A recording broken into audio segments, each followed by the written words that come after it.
रसायन की भाषा सीखें, ये जो एक अलग से वीडियो बनाया है उसमें संकेत का टॉपिक पर हमने पहले वीडियो बनाया हुआ है, ठीक है। और आज का जो टॉपिक है वो है संयोजकता और अणुसूत्र।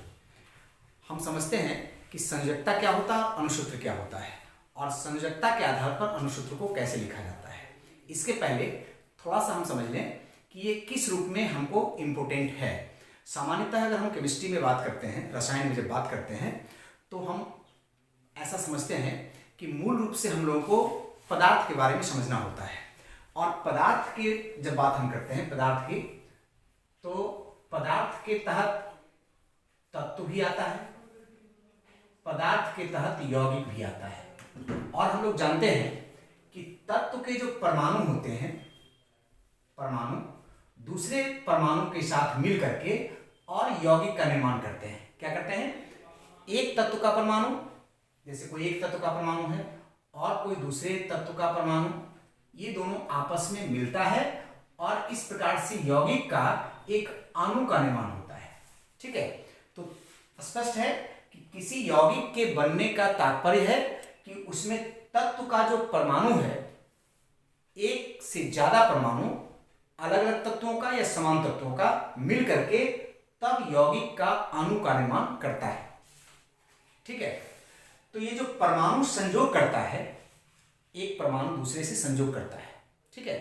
तो इस संयोग करने की जो क्षमता होती है, इस क्षमता को, इस गुण को, इस हम लोग क्या कहते हैं? संयोजकता कहते हैं। संयोजकता एक प्रकार से किसी एक परमाणु का दूसरे परमाणु के साथ संयोग करने की क्षमता को कहते हैं। और उसकी एक माप भी प्रदर्शित की जाती है। उसमें वो जो माप होता है उसको हम लोग दो रूपों में व्यक्त करते हैं, एक धनात्मक संयोजकता और एक ऋणात्मक संयोजकता। संयोजकता की जो माप है उसको समझने के लिए हम दो आधार लेते हैं। एक जो इसमें हम पुराने आधार पर समझते हैं, जैसे कि वो कितने हाइड्रोजन या क्लोरीन परमाणु के साथ संयोग करता है, और दूसरा एक इलेक्ट्रॉनिक सिद्धांत के आधार पर। हम इलेक्ट्रॉनिक सिद्धांत के आधार पर अभी आज नहीं समझ रहे हैं।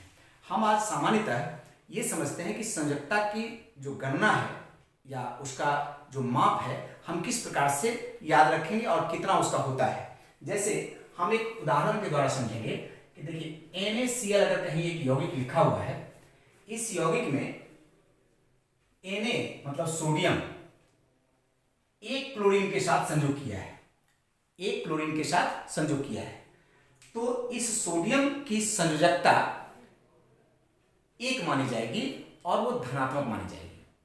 और ऐसे ही एक दूसरा आधार हम दिखा दें, जैसे हम अगर बोलते हैं कहीं लिखा हुआ है FeCl2, हम पहले उदाहरण से समझ लेते हैं फिर और क्लियर करेंगे इसको।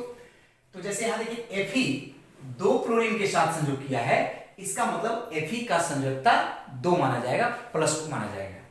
इसके उलट जैसे हम अगर देखते हैं H2O अगर लिखा हुआ है, तो यहां पर ऑक्सीजन 2 हाइड्रोजन के साथ संयोग किया है, इसका मतलब ऑक्सीजन की संयोजकता -2 माना जाता है। इस प्रकार से एक्चुअली संयोजकता की जो माप होती है उसके लिए 2 स्केल बने हुए हैं। एक स्केल को कहा जाता है हाइड्रोजन स्केल, H स्केल, और दूसरे को कहा जाता है क्लोरीन स्केल, ठीक है।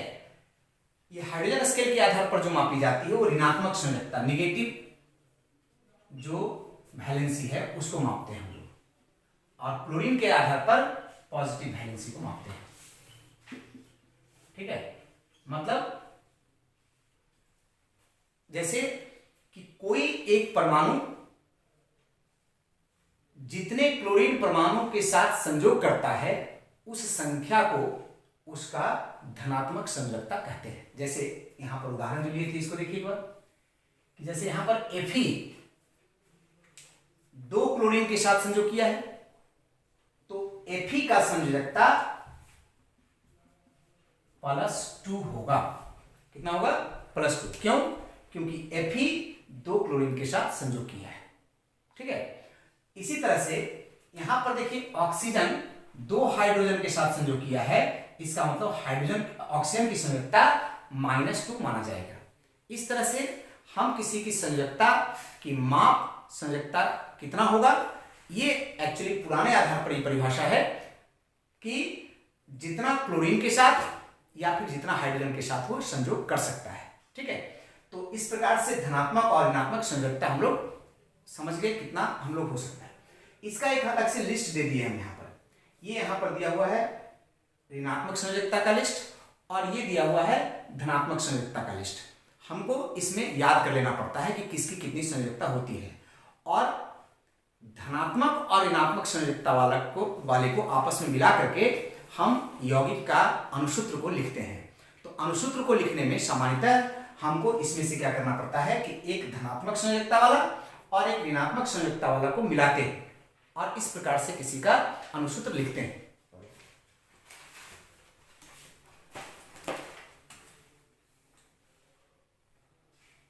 फिर इसमें संयोजकता को इलेक्ट्रॉनिक सिद्धांत के आधार पर, जैसा मैंने बताया कि वो भी समझना होता है, लेकिन वो एक वीडियो में संभव नहीं है, हम अलग से फिर संयोजकता का इलेक्ट्रॉनिक सिद्धांत समझाएंगे। ठीक है, अभी सामान्यतः क्लियर हो गया कि हम किसी की संयोजकता की माप जो है कैसे करते हैं। तो क्लियर हो गया, फिर से हम एक बार रिपीट कर दें कि अगर कोई परमाणु किस जितना क्लोरीन के साथ संयोग कर सकता है या करता है, उसकी संख्या वो उसका धनात्मक संयोजकता कहलाता है।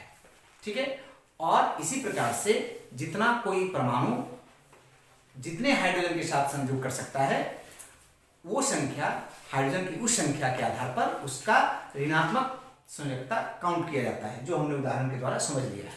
ठीक है, अब ये संयोजकता का हम लोग को एक लिस्ट देखना होगा और वो याद रखना पड़ेगा। हालांकि हम इसमें कुछ उदाहरण लेकर के यहाँ पर रखे हैं क्योंकि बोर्ड में पूरा लिखना संभव नहीं है। हम अलग से पीडीएफ में इसका एक लिस्ट अलग से धनात्मक और ऋणात्मक संयोजकता का एक लिस्ट आपको डाल देंगे। ठीक है, अभी सिर्फ समझने के लिए हम कुछ यहाँ पर रखे हैं कि ये संयोजकता को याद करना पड़ेगा, कितना कितना उसका संयोजकता होता है। सामान्यतः धातुओं की संयोजकता प्लस में, अधातुओं की संयोजकता माइनस में होता है। जैसे कि परमाणु के रूप में है यहाँ, ठीक है, ये सभी आवेशित अवस्था में है, प्लस के रूप में है, ये धनात्मक है और ये अब है ऋणात्मक है।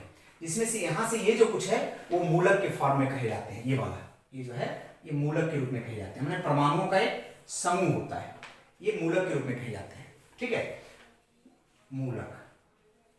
तो इसका लिस्ट हमको याद रखना पड़ेगा। अब अगर कोई अनुसूत्र लिखना होता है तो हम उसको संयोजकता के आधार पर लिख पाते हैं। ठीक है, तो हम एक साधारण उदाहरण लेकर के ही समझते हैं। जैसे कि अगर हमको लिखना है कैल्शियम ऑक्साइड, ध्यान से समझिएगा, कैल्शियम ऑक्साइड ये एक अणु है, इस अणु का अनुसूत्र लिखना है। तो कैल्शियम धातु है और इसका धनात्मक संयोजकता होगा, यहां पर से हम कहीं से देख लेते हैं, ये Ca माने कैल्शियम है, इसका धनात्मक संयोजकता +2 है। तो कैल्शियम का संकेत Ca हो गया और इसका संकेत हो गया +2। ऑक्सीजन को ही ऑक्साइड, जो ये मूलक माने जब ये संयोजकता के रूप में हम इसको लिखते हैं तो ऑक्सीजन को ऑक्साइड लिखते हैं, ऑक्साइड। ठीक है, जैसे यहाँ हाइड्रोजन, देखिए यहाँ हाइड्रोजन में प्लस में भी है और हाइड्रोजन यहाँ पर माइनस में भी है। तो माइनस में जो होता है इसको बोलते हैं हाइड्राइड, हाइड्राइड। हाइड्रोजन प्लस में है इसको हाइड्रोजन ही बोलेंगे, लेकिन यहाँ क्या बोलेंगे, हाइड्राइड। कार्बन है तो इसको बोलेंगे कार्बाइड। ठीक है, नाइट्रोजन है तो इसको बोलेंगे नाइट्राइड, आइड लगा कर। F है फ्लोरीन तो इसको बोलेंगे फ्लोराइड। P है तो फॉस्फाइड। ठीक है, ऐसे इसका नाम हो गया। सल्फर है S तो इसको बोलेंगे सल्फाइड। ठीक है, क्लोरीन है तो इसको बोलेंगे क्लोराइड, माने आइड लगा कर। ठीक है ना, तो ये इसमें इस तरह से लिखा हुआ है। यहां पर देखिए क्या है, ऑक्साइड मतलब O हो गया और इसका संयोजकता कितना है, -2 है। तो कैल्शियम का +2, ऑक्सीजन का -2। अब इस दोनों को मिलाकर के इसका अनुसूत्र लिखना है। तो अब इसमें देखिए दोनों का संयोजकता संख्या बराबर है, एक प्लस और एक माइनस है। तो सामान्यतः जैसे होता है ना कि देखिए प्लस और माइनस ये दोनों बराबर है तो क्या हो जाएगा, 0 हो जाएगा, मानिए ये दोनों संख्या कैंसिल हो जाएगा और सीधा सीधा लिखाएगा CaO, इसका अनुसूत्र लिखा गया। तो अगर कोई रासायनिक जो यौगिक है और उसका नाम दिया हुआ है, तो उस नाम के आधार पर हम उसका अनुसूत्र लिख सकते हैं। उस अनुसूत्र के लिखने में हमको किस बात का प्रयोग हुआ? संयोजकता का प्रयोग हुआ। इस प्रकार से हमको पहले संयोजकता का लिस्ट कलेक्ट करके उसको याद करना पड़ेगा और उसके बाद उसको किस प्रकार से अनुसूत्र लिखते हैं ये सीखना पड़ेगा और विभिन्न अनुसूत्र को लिखना पड़ेगा। लेकिन इसके अलावे इसके अनुसूत्र लिखने में एक जगह समस्या आती है, वो क्या है कि किसी यौगिक का जो नाम होता है वो दो तरह के नाम प्रयोग होते हैं। एक ये जो नाम है ना, ये रासायनिक नाम है, रसायन में जो नाम होता है वो, और एक होता है साधारण नाम। साधारण नाम जैसे हम उदाहरण दूसरा लेकर के समझ लेते हैं।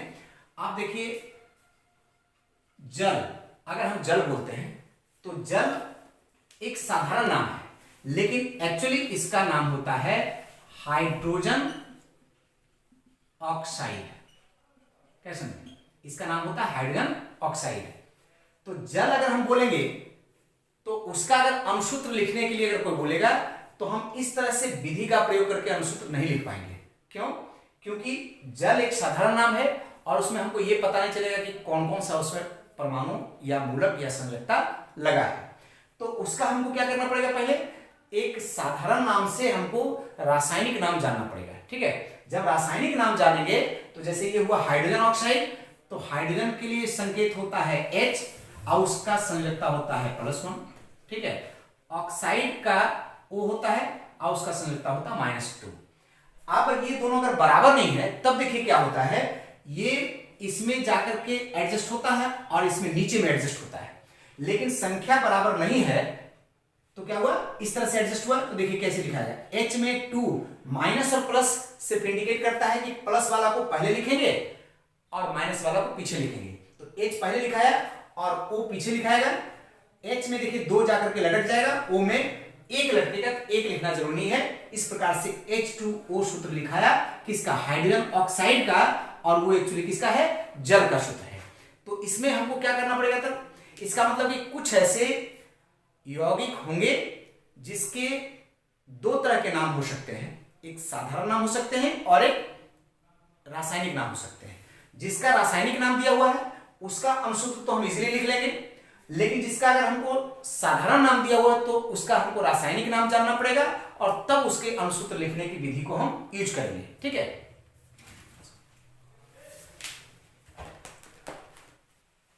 कुछ उदाहरण लेकर के जब हम समझेंगे तो ज्यादा स्पष्ट हो पाएगा और बाद में आप लोग बना पाएंगे। ठीक है, तो इसमें से हम अभी उदाहरण ले रहे हैं। देखिए कुछ यौगिकों का नाम यहाँ पर लिखे हैं जो रासायनिक नाम के रूप में लिखे हैं। ठीक है, इसमें पहला है जैसे एल्युमिनियम ऑक्साइड, इसका अनुसूत्र लिखने का हम प्रयास कर रहे हैं। तो देखिए एल्युमिनियम ऑक्साइड का जब हम अनुसूत्र लिखेंगे तो हम एल्युमिनियम का संकेत लेंगे, ऑक्साइड का संकेत लेंगे और दोनों की संयोजकता को लिखेंगे पहले। तो देखिए एल्युमिनियम का यहां पर देखिए क्या लिखा हुआ है, Al, संकेत हो गया, संयोजकता कितना हुआ? +3।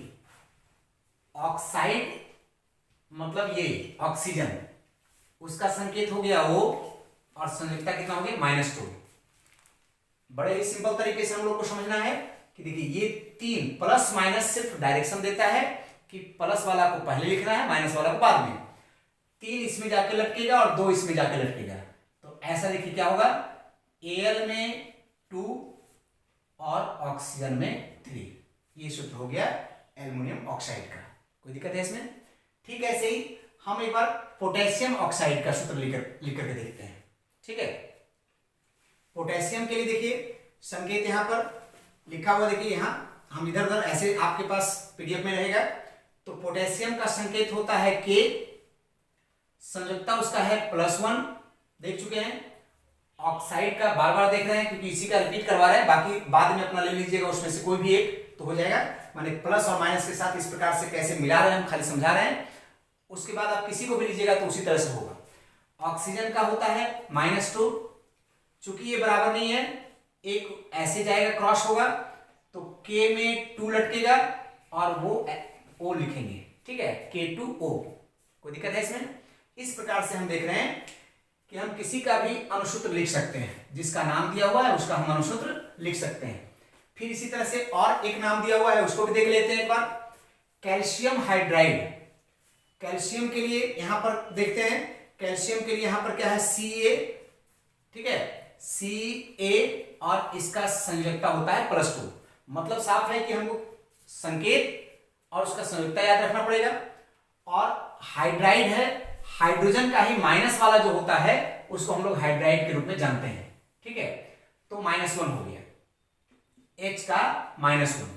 और वैसे ही ये इसमें चला जाएगा और ये इसमें चला जाएगा, तो Ca1 लटकाना जरूरी नहीं होता है, H में 2 लटक गया, CaH2 हो जाएगा। कोई दिक्कत है इसमें? इसी तरह से हम सोडियम ऑक्साइड का बात कर रहे हैं, ठीक है। सोडियम मतलब Na है ना, और ऑक्साइड का मतलब O। सोडियम का संयोजकता आप देख रहे हैं कि +1 होने हो, ये देखिए +1 है, और यहां पर ऑक्सीजन का वही ऑक्साइड, उसका कितना होता है -2। तो इस प्रकार से ये इसमें चला जाएगा और ये इसमें आएगा, मतलब Na2O, ये लिखा गया सूत्र। तो इस तरह से सूत्र हम लिख पा रहे हैं किसी किसी का। और हम देखें इसमें से, देखिए कैल्शियम सल्फेट का देख रहे हैं हम। कैल्शियम का हमने देखा Ca, बार बार एक ही आ रहा है +2। सल्फेट यहां देखिए, यहां से ले लिए हम, इसमें से देखिए सल्फेट है ये, ठीक है। सल्फेट का -2 होता है संयोजकता, ठीक है। तो सल्फेट का संयोजकता -2 यहां थोड़ा लिखा गया था। तो इसमें SO4 है ना, इसका संयोजकता कितना है -2। यहां हम नाम नहीं लिख पाए हैं, जगह पूरा नहीं था, पीडीएफ से मिला लीजिएगा। SO4 का -2 संयोजकता, दोनों का संयोजकता जब बराबर रहता है तो हमने क्या बोला, कैंसिल कर देना है, कुछ लिखना नहीं है, सिर्फ ऐसे सटा देना है, CaSO4 हो गया सूत्र, ठीक है। इसमें है सोडियम नाइट्रेट, जैसे सोडियम का देखिए Na+1 और नाइट्रेट मतलब NO3, NO2 यहाँ एक है, यहाँ देखिए NO3 है, ये वाला, ठीक है, ये वाला लीजिएगा। लेकिन संयोजकता यहाँ भी -1 होगा, थोड़ा उल्टा लिखा गया था, -1 होगा, है ना। इस प्रकार से NO3 का संयोजकता कितना होता है -1, इसका +1 और इसका -1। तो इस तरह से चूंकि बराबर है तो क्या लिखा जाएगा, NaNO3, ठीक है। तो ये हो गया रासायनिक नाम के आधार पर हमको इजीली हम किसी का भी सूत्र लिख पाएंगे, कोई दिक्कत नहीं है। इसमें कहीं पर दिक्कत आता है, वो अब आगे बढ़ते हैं। देखिए ये दिक्कत वाला आएगा कि धनात्मक संयोजकता में से आप जब देखेंगे तो कई बार एक से ज्यादा संयोजकता आपको मिलेगा। जैसे कि यहां हम फेरस का बात करें, एक उदाहरण लेकर करें जो आपको दिया हुआ है, यहां देखिए फेरस का, ठीक है। तो फेरस का यहां पर देखिए 2 तरह का संयोजकता है, एक है +2 और एक है +3। तो जिस भी इसमें सबका नहीं है, जैसे देखिए हाइड्रोजन का तो एक है, लिथियम का +1 है, बेरिलियम का +2 है, तो जिसका सोडियम का +1 है तो उसमें ज्यादा परेशानी नहीं है। लेकिन जिसका एक से ज्यादा है, मतलब 2 संयोजकता है, किसी किसी का 3 भी है, तो ज्यादातर 2 ही हम लोग लेकर के चलते हैं। जैसे कॉपर है तो 2 लेके चलते हैं, क्या +1 +2, जिंक है तो +2, तो वो कोई बात नहीं। Sn है तो यहाँ +2 +4, ऐसा बहुत सारा है कि जैसे देखिए यहां हम बोले फेरस फेरिक 2 लिखा हुआ है, इसलिए यहां पर हम क्या बता रहे थे कि देखिए एक कोई तत्व ऐसा है धातु वाला जिसका कि एक से ज्यादा संयोजकता है, जैसे कि फेरस का माने यहाँ जो Fe लिखा हुआ है, Fe का देखिए 2 संयोजकता है, ठीक है। ऐसे ही कॉपर का भी 2 संयोजकता है। इसके अलावा और भी बहुतों का इसमें 2-2 संयोजकता है, जैसे Sn का 2 संयोजकता है, ठीक है। बाकी का लिस्ट आपको जो अलग से मिलेगा। तो इसमें जो 2 संयोजकता जिसका इसका है, उसके नाम लिखने का तरीका भी अलग होता है, ध्यान दीजिएगा इसको। वो क्या होता है, इसका जैसे देखिए Fe का सामान्यतः अंग्रेजी में नाम आयरन होता है, तो आयरन से संकेत ही नहीं है ये एक्चुअली इसका लैटिन नाम से संकेत है, फेरम इसका लैटिन नाम होता है। उस लैटिन नाम के अगले 2 महत्वपूर्ण अक्षर का संकेत इसमें यूज किया हुआ है, ठीक है। तो जब ये 2 संयोजकता होता है तो इसमें एक कम वाला संयोजकता और एक ज्यादा वाला संयोजकता है, एक कम वाला और एक ज्यादा वाला, एक ही प्रोसेस सब में लिखने लगेगा। जैसे कि यहाँ कॉपर में भी एक कम वाला है देखिए और एक ज्यादा वाला है। तो कम वाला में ये जो लैटिन नाम है, इस नाम का पिछला जो 2 अक्षर है UM, उसको आप हटा दीजिए और उसके बदले में कम वाला में अस लगा दीजिए, तो क्या हो जाएगा, फेरस। इसका मतलब Fe का जब 2 संयोजकता हम लेंगे तो उसको पढ़ेंगे फेरस, और जब 3 संयोजकता लेंगे तो वहां पर यूएम को हटा करके वहां पर नाम लिखेंगे फेरिक, ठीक है, आई सी लगाएंगे। और इसी एकदम सेम तरीका बाकी में भी होगा। जैसे यहां कॉपर है Cu, तो एक्चुअली इसका नाम होता है अंग्रेजी में कॉपर।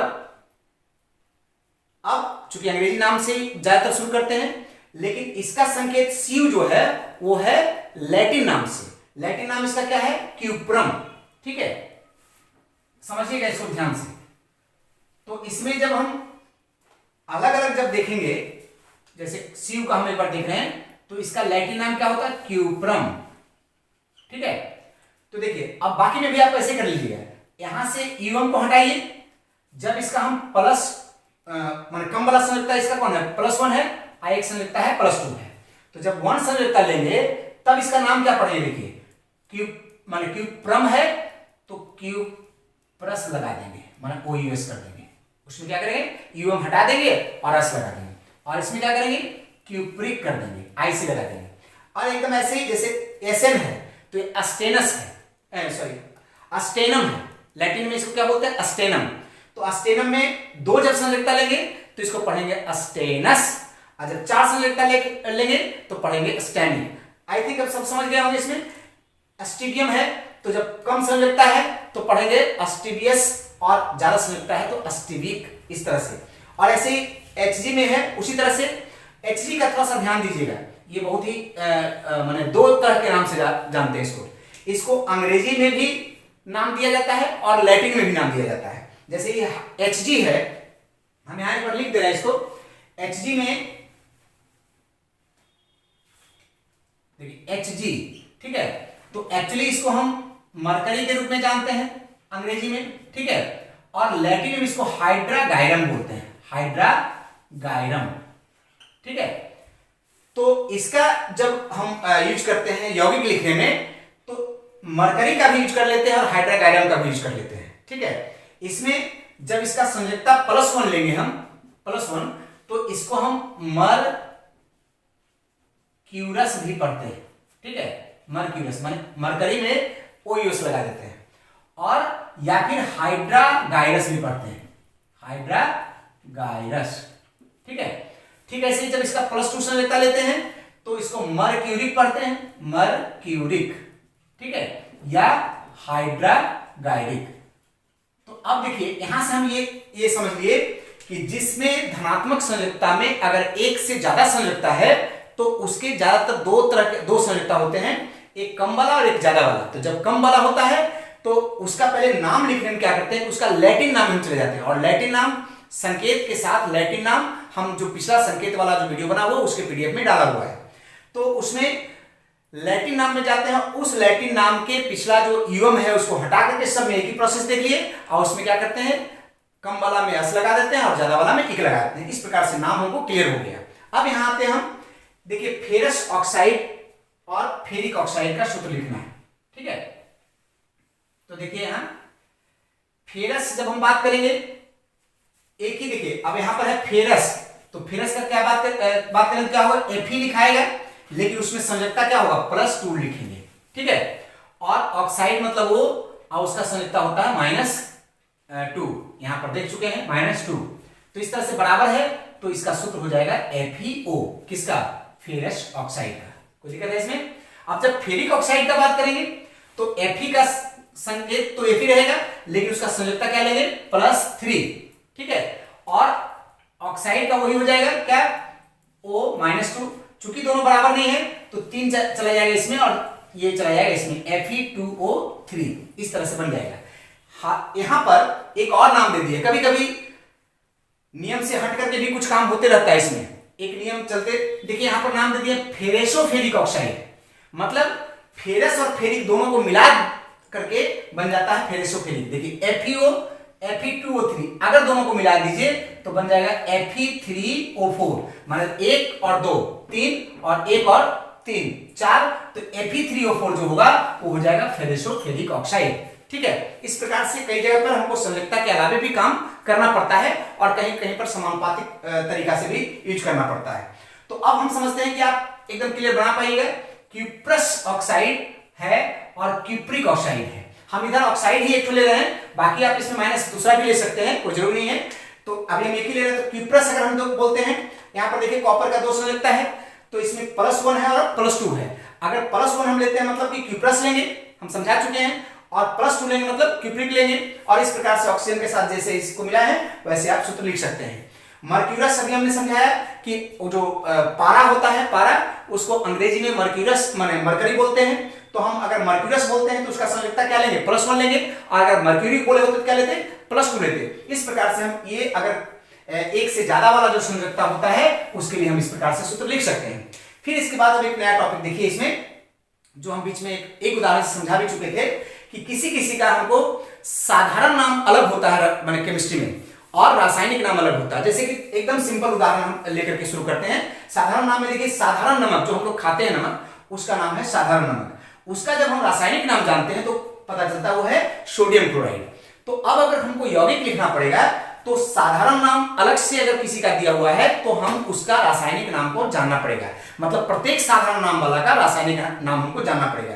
जैसे हमें यहाँ देखिए व्यवहार होता है खाने वाला सोडा, खाने वाला सोडा का नाम होता है सोडियम बाइकार्बोनेट। अगर खाने वाला सोडा का सूत्र लिखने के लिए बोलेगा तो हमको सीधा याद ही रखना पड़ेगा, लिखने का कोई विधि नहीं है। लेकिन अगर खाने वाला सोडा का हमको अगर सोडियम बाइकार्बोनेट के रूप में रासायनिक नाम अगर जानेंगे तब हम उसका सूत्र इस तरह से जो विधि है उस विधि का प्रयोग करते हुए लिख सकते हैं। तो इसका मतलब हमको एक अलग से लिस्ट चाहिए कि जिसमें कई ऐसे कार्बन माने यौगिक हैं जिसका साधारण नाम हमको जानना पड़ेगा और उसका रासायनिक नाम क्या होगा ये जानना पड़ेगा।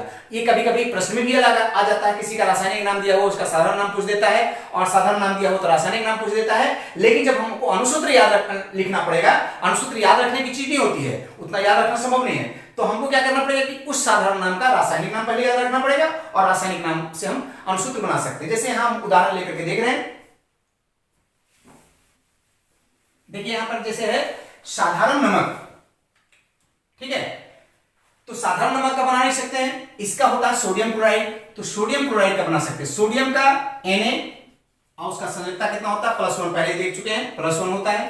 क्लोराइड मतलब क्लोरीन, देखिए क्लोरीन ये है, क्लोरीन को ही आइड लगा देते हैं। हम इसको थोड़ा माइनस वाला में भी एक बार फिर से बोल दें कि माइनस में जितना संयोजकता होता है उसमें से एक तत्व वाला जो माने संयोजकता होता है, जैसे कि hydrogen, carbon, nitrogen, oxygen, chlorine, phosphorus, sulphur और क्लोरीन, ये सब जो है एक वाला है। एक से ज्यादा वाला है मूलक हो जाता है। एक वाला जितना है जैसे कि ये हाइड्रोजन, तो वो अगर माइनस में है तो उसको हम हाइड्रोजन नहीं पढ़ते हैं, उसका आयनिक फॉर्म जो बोला जाता है वो होता है हाइड्राइड। कार्बन जो होता है उसको क्या बोलते हैं, कार्बाइड। नाइट्रोजन होता है नाइट्राइड, हमने लिख भी दिया है। तो इस प्रकार से ये क्लोरीन जो है वो क्या पढ़ा जाएगा, क्लोराइड। तो यहां देखिए क्लोराइड का मतलब क्लोरीन हो गया, Cl, और उसका संयोजकता होता है -1, इसका +1, दोनों बराबर है तो सिंपली वो लिखाएगा NaCl। इसी तरह से खाने वाला सोडा का हम देख रहे हैं एक बार। तो खाने वाला सोडा में देखिए कि यहां पर है सोडियम बाइकार्बोनेट, सोडियम बाइकार्बोनेट, ठीक है। सोडियम बाइकार्बोनेट, तो सोडियम का हो गया Na, संयोजकता हो गया +1। बाइकार्बोनेट, कार्बोनेट के अलावा कार्बोनेट तो होता ही है, बाइकार्बोनेट देखिए ये जो होता है इसको हम लोग बाइकार्बोनेट के रूप में जानते हैं, ठीक है। H, तो हम एक बार और बोल दें इसको, जैसे कार्बोनेट है CO3, देखिए कार्बोनेट होता है CO3, इसमें यदि H लग जाएगा तो उसको कहेंगे बाइकार्बोनेट। सल्फेट होता है SO4, H आगे लग जाएगा तो बाइसल्फेट, ठीक है। तो बाई लिखने का मतलब उसमें हाइड्रोजन अगर लगा हो तो बाइसल्फेट हो गया, ठीक है। इस तरह से यहां पर देखिए क्या हुआ, बाइकार्बोनेट है तो HCO3, इसका संयोजकता भी -1 होता है, दोनों बराबर है तो लिखाएगा NaHCO3, ठीक है। तो इस प्रकार से आप देखिए कि संगमरमर है, संगमरमर के बहुत सारे नाम और भी होते हैं, हालांकि हमें यहां लिख दिया ऐसे, लेकिन इसके अलावा भी बहुत सा, इसको खरिया भी बोलते हैं, ठीक है, दूधिया भी बोलते हैं, अनेकों नाम है इसका, बाद में हम लोग देख लेंगे। अभी इसका है कि संगमरमर का रासायनिक नाम क्या होता है, कैल्शियम कार्बोनेट। तो कैल्शियम का Ca और उसका संयोजकता कितना होगा, अब लिखने का जरूरत नहीं पड़ेगा, आप समझ जाइए। इसका होता है Ca, संयोजकता +2, कार्बोनेट का CO3 और -2, जब दोनों का बराबर है तो सीधा लिख देंगे CaCO3। और जब धीरे धीरे समझ जाएंगे तो बड़ा सिंपली खाली दोनों को अगर बराबर संयोजकता है तो दोनों को सटा देंगे और इस प्रकार से सूत्र लिखाएगा। हम एक और सूत्र इसमें अभी लिख दे रहे हैं क्योंकि जैसे हम लिख रहे हैं यहां पर कैल्शियम हाइड्रोक्साइड, जैसे बोले बूझा चूना, ठीक है। हम इसलिए लिखे कि इसका एक साधारण नाम बूझा चूना है और ये कहलाता है कैल्शियम हाइड्रोक्साइड, ठीक है। कैल्शियम मतलब Ca, हाइड्रोक्साइड यहां देखिए, हाइड्रोक्साइड ये है, इसका संयुक्ता -1 होता है, इसका +2 और OH का -1। अब ये यहां पर देखिए 2 है, OH, O और H माने दोनों मिला हुआ है, मूलक जब रहता है दो मिला हुआ रहता है, तो इसमें जब इधर जाएगा तो लटकाने की जो प्रक्रिया है Ca में तो 1 लिखाएगा नहीं, लेकिन OH में 2 लिखाएगा। ये 2 कैसे लिखेंगे हम, ये बात के लिए हम खास तौर से इसको लिए हैं कि OH जब 2 है, O अलग, ऑक्सीजन अलग और हाइड्रोजन अलग, तब हम इसको एक ब्रैकेट लेकर के लिखेंगे। मतलब इस तरह का यदि रहेगा तो हमको क्या करना पड़ेगा, ब्रैकेट लेकर लिखना पड़ेगा और इसको होल ट्वाइस पढ़ेंगे, कहीं पर होल 3 पढ़ेंगे या होल थ्राइस पढ़ेंगे, ठीक है, कहीं पर होल 4 बोलेंगे, मतलब होल करके उसको पढ़ेंगे, ठीक है। इस प्रकार से CaOH होल ट्वाइस ये हो गया। तो ऐसा ही इसका मतलब क्लियर हो गया कि हमको जब भी किसी का अनुसूत्र लिखना होगा तो हमको बिना संयोजकता का अनुसूत्र लिख नहीं सकते हैं। संयोजकता का एक लिस्ट है, उस लिस्ट में से प्लस का अलग संयोजकता और माइनस का अलग संयोजकता है, दोनों को मिला करके इस प्रकार से अनुसूत्र लिखते हैं और जिसका रासायनिक नाम नहीं रहता है उसका हमको रासायनिक नाम जानना पड़ता है, साधारण नाम दिया हुआ है।